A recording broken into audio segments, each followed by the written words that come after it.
Hello दोस्तों, नमस्कार। SMKC channel में मैं आप सभी लोगों का दिल से बहुत बहुत स्वागत करता हूं।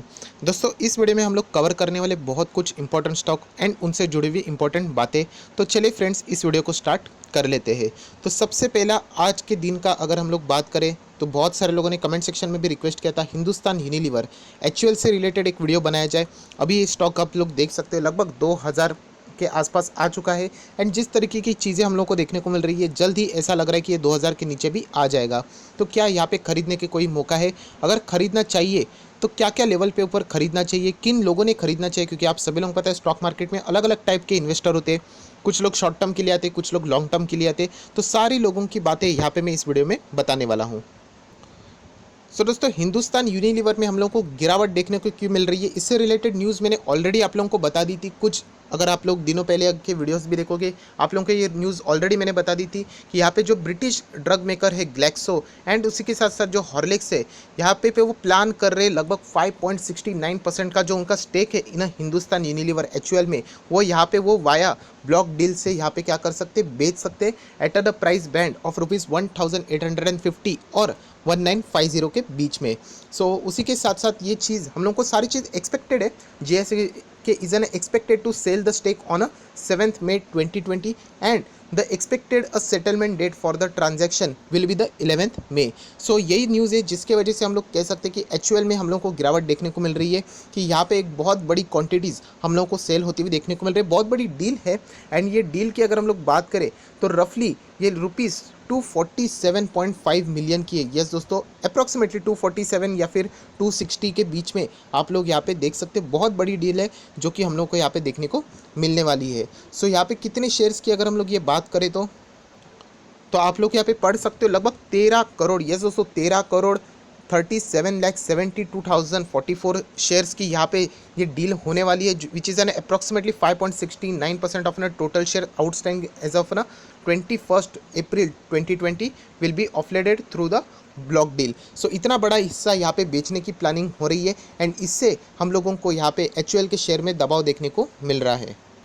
एंड ये दबाव इसीलिए क्योंकि आप सभी लोगों को पता है जो प्राइस बैंड है वो यहाँ पे डिस्काउंट के इसमें है। यस, डिस्काउंट के इसमें 3 to 8% के डिस्काउंट हम लोगों को यहाँ पे देखने को मिल रहा है, जो कि आज के प्राइस के हिसाब से आप लोग कैलकुलेट करेंगे तो इसीलिए ये गिरावट देखने को मिल रही है। एंड ये न्यूज़ मैंने ऑलरेडी आप लोगों को बताया था कि जीएसके हॉर्लिक्स ही यहाँ पे स्टेक सेल करने वाले। बहुत सारे लोगों ने इससे रिलेटेड रिपोर्टिंग भी ऑलरेडी कर दी थी कि ऐसा होने वाला है। सो दोस्तों, ये न्यूज़ सुनने के बाद बहुत सारे लोगों के यही सवाल आ रहा है कि एचयूएल में हम लोगों ने रहना बिल्कुल सेफ़ है या नहीं। सो दोस्तों, मैं आप लोगों को बताना चाहूँगा, अगर आप लॉन्ग टर्म इन्वेस्टर हो तो आपको कोई भी डरने की ज़रूरत नहीं है। देखिए, शॉर्ट टर्म में ये सारी चीज़ें होती रहती है। शॉर्ट टर्म मतलब क्या, बहुत सारे लोगों ने इसको अभी अभी खरीदा होगा, उनको दिक्कतें होगी। जो लोगों ने लॉन्ग टर्म खरीदा, अभी लॉन्ग टर्म मतलब आप ऊपर आई बटन पर क्लिक करके देख लेना, मैंने कुछ महीनों पहले एचयूएल से रिलेटेड ही वीडियो बनाया था, आप लोगों को बाय करने के लिए कहा था। एंड उसका तभी का प्राइस देख लेना, मैंने सीधा सीधा टाइटल में भी लिखा है कि मौका है, मौका खरीद लो करके। तो लॉन्ग टर्म वालों जिन्होंने खरीद के रखा है उनको कोई टेंशन नहीं है, टेंशन उन लोगों का है जिन्होंने अभी अभी एंटर किया है। सो प्रॉब्लम यही होता है जब भी आप एंटर कर लेते हो एंड उसके बाद ये चीज़ें हमेशा होती रहती है। आप कभी भी एंटर करोगे उसके बाद शेयर गिरेगा बढ़ेगा, ये होता रहता है। सो वापस कह रहा हूँ, बिजनेस मॉडल को यहाँ पे आप लोगों ने नज़र रखना चाहिए। सो बिजनेस मॉडल क्या है हिंदुस्तान यूनिलीवर का, तो वो है एफएमसीजी में आने वाली चीज़। हर एक चीज़ आप लोग यूज़ करते हो, 90% प्रोडक्ट्स आप लोगों को एफएमसीजी के आपके घर में देखने को मिलेंगे। सो बिजनेस मॉडल ख़राब नहीं है। सो प्रॉब्लम क्या है फिलहाल की सिचुएशन, कोरोना वाली। सो कोरोना वाली सिचुएशन ने एक्चुअल के रिजल्ट, यस दोस्तों, ये शेयर है मेरे पोर्टफोलियो में, बट रिजल्ट बहुत ही ख़राब आए हैं। मतलब एक्सपेक्टेशन के हिसाब से भी नहीं आए, एक्सपेक्टेशन में भी बोला गया था कि थोड़ा कम आएगा, बट उससे भी ख़राब आए हैं। सो इससे हम लोग अंदाज़ा लगा सकते हैं कि आने वाले भी कुछ रिजल्ट एक्चुअल के प्रेशर में हो सकते हैं। देखिए, इससे कंपनी ख़राब नहीं होती है।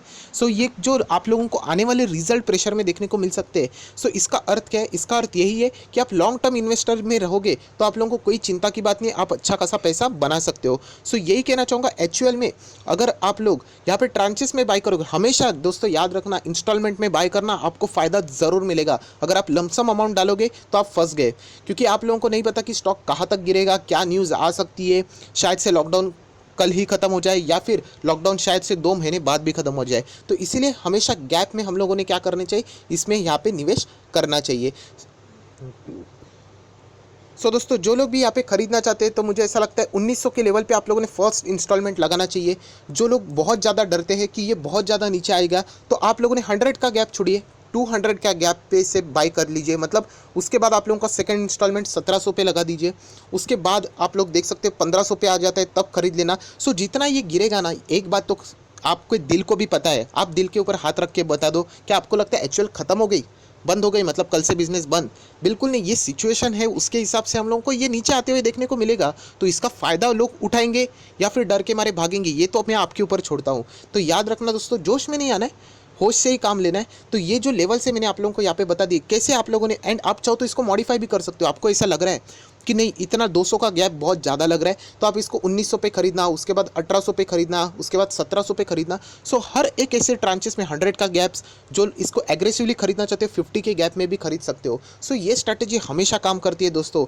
याद रखना, ये ऐसा शेयर है जो कि आप लोग लॉन्ग टर्म में पैसा बना के देगा। जैसे मैंने आप लोगों को कहा, ऊपर आई बटन पे क्लिक करके देख लेना लगभग कौन से लेवल पे स्टॉक चल रहा था, 1600 के आसपास चल रहा था। सो ओवरऑल यही कहना चाहूँगा कि आप लोगों ने डरने की ज़रूरत नहीं। जो लोगों ने अभी अभी इन्वेस्ट किया है, सर हम लोगों ने इसको 2500 पे हाई लेवल पे खरीद लिया, इतने हाई लेवल पे तो नहीं खरीदना होता है। खरीद लिया तो कोई टेंशन की बात नहीं है, वापस कह रहा हूँ, आप लोगों ने यहाँ पे पेशेंटली होल्ड करना चाहिए। ये ऐसा स्टॉक नहीं कि लॉस में, मैं लॉन्ग टर्म इन्वेस्टर हूँ एंड लॉस में इसको निकाल दूँ। सो जितने चीज़ें हैं मैंने आप लोगों को यहाँ पे बता दी। हाई लेवल पे खरीदा है तो भी आप अपनी इसको पोर्टफोलियो में रखने दीजिए। वापस कह रहा हूँ, स्टॉक मार्केट ये कोई 1-2 दिन का खेल नहीं होता है, इसको लॉन्ग टर्म होल्ड करने का खेल होता है, अगर आप अच्छा रिटर्न कमाने चाहते हो तो इसीलिए ये कहना चाहूँगा, एक्चुअल कोई ख़राब बात नहीं है। कंपनी का बिजनेस हम लोग को कोरोना वायरस से रिलेटेड अफेक्ट होते हुए देखने को मिल रहा है, बट लॉन्ग टर्म में ये आप लोगों को अच्छे रिटर्न ज़रूर देगा। सो उसके बाद अभी हम लोग आ जाते अशोक लेलैंड के ऊपर। बहुत एक अच्छी ऑटो कंपनी, पहले तो गवर्नमेंट पॉलिसीज़ के हिसाब से टूटती हुई है नीचे आ गई, एंड उसके बाद कोरोना वायरस ने भी इसकी पूरी कमर तोड़ दी है। सो यस, ये भी कंपनी मेरे पोर्टफोलियो में, जिससे मैं अच्छा खासा लॉस से तो ज़रूर गुजर रहा हूँ, बट कोई बात नहीं, स्टॉक मार्केट में अगर आप रहोगे तो हर वक्त अपने हिसाब से तो चीज़ें नहीं चलती है, तो उसको एक्सेप्ट करके आगे बढ़ना पड़ेगा। सो अशोक लेलैंड से रिलेटेड आज का दिन की अगर हम लोग बात करें तो न्यूज़ को पहले देख लेते हैं। तो सबसे पहले एक कॉमन न्यूज़ कवर कर लेते हैं, जैसे कि Ashok Leyland report a zero sales in April. अभी ये कोई सरप्राइजिंग वाली बात रही नहीं, मारुति सुजुकी जैसी इतनी बड़ी पैसेंजर वाली कॉमन पर्सन के लोगों में जो पॉपुलर रहने वाली कंपनी, उनकी यूनिट्स गाड़ियाँ जीरो सेल्स बता सकती है। सो अशोक लेलैंड भी जीरो ही बताएगी, उसमें कोई ताज्जुब की बात नहीं है। Ashok Leyland develops a low cost ventilator. तो चलिए, कुछ ना कुछ बिजनेस साइड में चालू है जो कि हम लोग यहाँ पे देख सकते हैं। सो इस न्यूज़ से रिलेटेड ये इंपॉर्टेंट बात थी जो कि अशोक लेलैंड से रिलेटेड यहाँ पे मैंने कवर कर ली है। सो ये कमबैक कब करेंगे, ये तो अभी लॉकडाउन हटेगा तभी हम लोग कह सकेंगे, क्योंकि ये चीज़ें आती है नॉन इसेंशियल बातों में। सो अशोक लेलैंड में आज के दिन का परफॉर्मेंस क्या है, तो वो एक बार चेक कर लेते। 37% के आसपास ये हम लोगों को यहाँ पे डिलीवरीज उठाते हुए देखने को मिल रहे हैं। उसके बाद हम लोग यहाँ पे आ जाते हैं आईटी सेक्टर का बहुत बड़ा दिग्गज शेयर इन्फोसिस। आज इन्फोसिस के लिए बहुत ही एक अच्छी न्यूज़ थी। अभी ये मत बोलना सर अच्छी न्यूज़ है तो फिर शेयर लाल में कैसा है, ये इतना आसान नहीं है। स्टॉक मार्केट न्यूज़ अच्छी है तो शेयर भागना ही चाहिए, न्यूज़ खराब है तो गिरना चाहिए। सो इसके इम्पैक्ट आप लोगों को लॉन्ग टर्म में देखने को मिल सकते हैं। सो इन्फोसिस में आज अच्छी क्या न्यूज़ है तो उसको हम लोग यहाँ पे देख लेते हैं, एंड हम लोग यहाँ पे कह सकते हैं आज के दिन Infosys start a operation in a Pune campus today with the 5% strength. मतलब चलो कुछ तो ऑपरेशन यहाँ पे स्टार्ट हो चुका है। एंड पुणे आप सभी लोगों को पता है ये भी लगभग रेड जोन में ही आता है, लगभग में कुछ अलग अलग डिस्ट्रिक्ट भी है जो कि आप लोगों ने काउंट करने चाहिए, बट लगभग ये भी आता है। बट एटलीस्ट यहाँ पे 5% की स्ट्रेंथ के साथ एटलीस्ट कामकाज तो वापस रिज्यूम हुआ, जो कि एक रात वाली बात रहेंगी, क्योंकि लॉकडाउन कितने देर तक आप भी घर पे रहोगे, मैं भी बोर हो चुका, आप भी हो चुके हैं, मुझे भी पता है, बट कितना इकोनॉमी को डैमेज करना। वरना अगर हम लोग ये चीज़ें अगर स्ट्रेच हो जाएगी, सो आप सभी लोगों को पता है कि आगे जो इकोनॉमिकली जो प्रॉब्लम आएगा वो इससे भी बहुत भयंकर आ सकता है। सो जल्द से जल्द अच्छा कोई तो डिसीजन यहाँ पे आ सकता है सरकार की तरफ से, हम लोग ऐसा भी एक्सपेक्ट कर सकते हैं। 52% तक हम लोग को यहाँ पे आज यहाँ पे डिलीवरीज उठाती हुई देखने को मिल रही है, जो कि आप लोग यहाँ पे देख सकते हो। सो फ्रेंड्स, ये सारे अच्छे शेयर्स हो जाने के बाद हम लोग आ जाते और एक बहुत बढ़िया शेयर के ऊपर, जो कि है पेंट सेक्टर का ही एक दिग्गज शेयर, जिसका नाम है नैरोलैक पेंट। यस दोस्तों, नैरोलैक पेंट आज आप सभी लोगों को पता है इनके थे Q4 के रिजल्ट। सो Q4 के रिजल्ट कैसे रहे तो उसके ऊपर नज़र डाल देते। तो सबसे पहली बात आप लोग यहाँ पे देख सकते हैं, result as per the expectation तो देखने को नहीं मिले। Q4 नेट प्रॉफिट डाउन लगभग 24 या फिर आप 23.5% भी डाउन बोल सकते हैं, which is approximately 65.4 crore. Total revenue भी अगर हम लोग बात देखें तो मार्जिनली ड्रॉप यहाँ पे हो चुका है, which is an approximately ₹1080 crore. अगर कोई अच्छी बात रही इनके शेयर होल्डर के लिए तो वो है डिविडेंड से रिलेटेड, जो कि ₹3.15 का यहाँ पे डिविडेंड कंपनी ने रिकमेंड कर दिया है। तो हम लोग यहाँ पे देख सकते हैं नेरोलैक के रिजल्ट यहाँ पे रिजल्ट तो सभी लोगों के डाउन ही आएंगे। अगर एफएमसीजी की इतनी बड़ी दिग्गज कंपनी एचयूएल के रिजल्ट अगर एक्सपेक्टेशन को इजीली बीट नहीं कर पा रहे, तो बाकी भी सेक्टर हम लोगों को वैसे ही देखने को मिलने वाले हैं। सो नैरोलैक से रिलेटेड आज के दिन का अगर हम लोग परफॉर्मेंस देखें तो हम लोग यहाँ पे देख लेते हैं 6 मई को सिर्फ 14 to 15% के आसपास डिलीवरीज उठाती हुई देखने को मिल रही है। उसके बाद हम लोग यहाँ पे आ जाते हैं नेक्स्ट स्टॉक के ऊपर, जिसका नाम है बजाज फाइनेंस। बीच में किसी ने कमेंट भी लिखा था, सर हम लोगों ने कल 2000 में खरीद लिया है बजाज फाइनेंस। आप लोग देख सकते हैं वापस अभी ये आ चुका है। सो 2000, उसके बाद 1740, 1600 ये लेवल मैंने ऑलरेडी बता दिए थे। अभी इतना नीचे वो आया नहीं, वापस ये भाग गया। सो जिन लोगों को चाहिए पोजिशनल ट्रेडिंग ऐसे कर करके वो अच्छा खासा कमा सकते हैं, एंड वो भी सेफली। मतलब अगर कल वो शेयर गिर गया तो आपको लॉस नहीं होगा, आप होल्ड करोगे तो आपको नेक्स्ट इंस्टॉलमेंट भी आप अप्लाई करके अच्छा खासा पैसा कमा सकते हो। सो फिलहाल आज के दिन की बात करें तो बजाज फाइनेंस ये तो है एक एनबीएफसी, एंड बजाज फाइनेंस में ऐसी 100 पॉइंट्स की रैली क्यों आई है, तो उसके पीछे वजह तो ज़रूर रहेगी। तो वो वजह क्या है वही हम लोगों को यहाँ पे देखनी है, एंड वो वजह है आप लोग यहाँ पे पढ़ सकते हो। SBI to extending a loan moratorium to the NBFCs selectively. वापस कह रहे कुछ एनबीएफसी से उनके लिए जो मोरेटोरियम वाला पीरियड है, मतलब यहाँ पे हम लोग एनपीएस की जो बातें हैं हम लोगों को और भी थोड़ी सी डिले होती हुए मिलेंगी।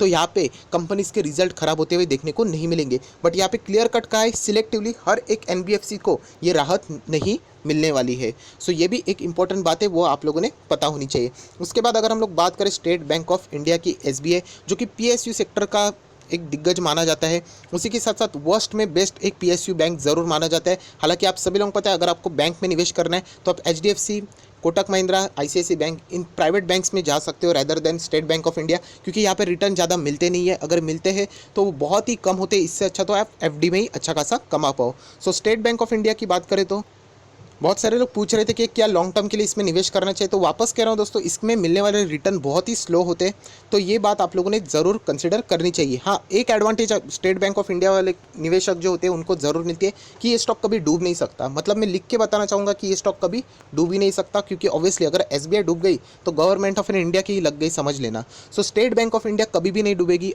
आप पीएनबी भी देख सकते हो, पंजाब नेशनल बैंक, 14,000 करोड़ का घोटाला हुआ। दूसरी कोई बैंक होती ना तो आज तक बंद भी हो गई होती, बट पीएनबी है तो सरकार ने वहाँ पे अच्छा खासा लिक्विडिटी प्रोवाइड किया, सारी चीज़ें प्रोवाइड किए, उसको सिर्फ जिंदा रखा है। हालांकि रिटर्न कुछ वहाँ पे मिलते नहीं है। सो एसबीआई की भी वही कहानी है कि रिटर्न मिलने में भी बहुत ज़्यादा दिक्कतें दे सकती है।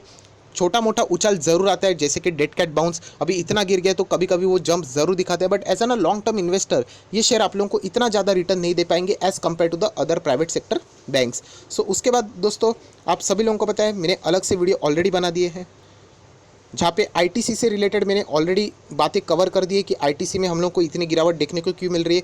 उसी के साथ साथ एक्सिस बैंक में गिरावट देखने को क्यों मिल रही है, क्योंकि 22,000 करोड़ सरकार पैसा जुटाना चाहती है, एंड ये जो स्टेक है government ITC and axis bank में जो है जितना भी है सब निकाल के यहाँ पे एग्जिट करने वाली है। उसके बाद एवेन्यू सुपरमार्ट या फिर हम लोग जिसको डीमार्ट बोलते हैं, या फिर आईआरसीटीसी की बात करें, एंड अगर हम लोग बात करें और एक शेयर की तो वो है एसबीआई कार्ड आईपीओ। तो आप सभी लोग एसबीआई कार्ड आईपीओ मतलब एसबीआई कार्ड, इससे रिलेटेड अलग से सेपरेट वीडियो ऑलरेडी मैंने बनाया है, जो कि आप ऊपर आई बटन पे क्लिक करके ये सारे वीडियो देख सकते हो दोस्तों। यहाँ पे आप लोगों को डिटेल एनालिसिस मिल जाएगा। एंड एसबीआई कार्ड की अगर मैं बात करूँ तो आप सभी लोगों को पता है कि यहाँ पे 8 तारीख को यहाँ पे इनके रिजल्ट आने वाले हैं। सो बहुत कुछ हलचलें हम लोगों को इस स्टॉक में होती हुई देखने को मिल सकती है। एंड आखिरी स्टॉक आप लोग देख सकते हैं रुचि सोया। रुचि सोया में भी बहुत सारे लोग यही पूछ रहे हैं कि यहाँ पे बाइंग कैसी होगी। फ्रेंड्स बार बार मैं आप लोगों को बता चुका, कोई बाइंग यहाँ पे कर ही नहीं सकता। यहाँ पे अपर सर्किट में ये स्टॉक चल रहा है, बट क्या ये स्टॉक मल्टी बैगर है, इससे रिलेटेड डिटेल वीडियो मैंने बनाया जो मेरे दूसरे चैनल पे, तो वो भी वीडियो आप ऊपर आई बटन पे क्लिक करके चेकआउट कर सकते हो,